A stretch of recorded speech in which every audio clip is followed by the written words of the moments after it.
hard work. And then allow me to highlight, no, that Danao will always make ways to still fly.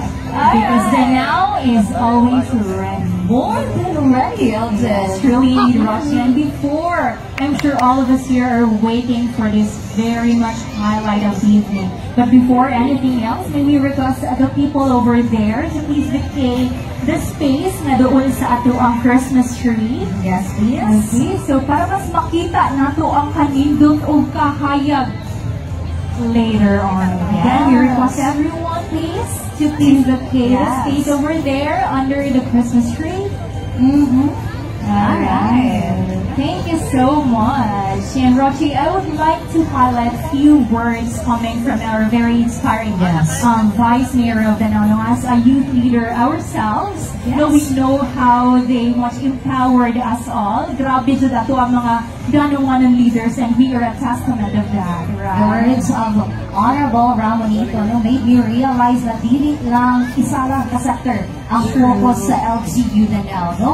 Kanunay mo giting, kanunay mo lingaw ang LGU Danao para lang o kanunay sa mga Danaoanan. And in just 1 year, grabe ang improvement of progress sa itong pinalangan ng bayan ang tagaan ng masipang kaparating Danaoanan leaders.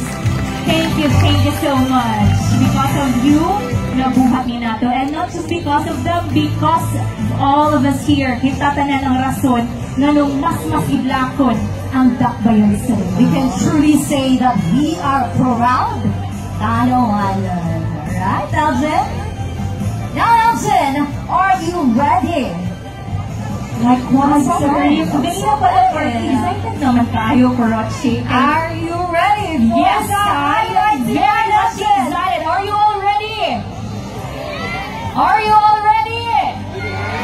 Yes, of course. And we are all born ready, Danaoanans. Now, Pamilyang Danaoanan, get your cameras ready. Because we are about to light the grandest Christmas tree of the year and the most amazing fireworks display of the year. But let us first count down. Okay, tunganin mi og countdown. Count with us, Danaoanan. For 10 counts, Ready we your will be camera.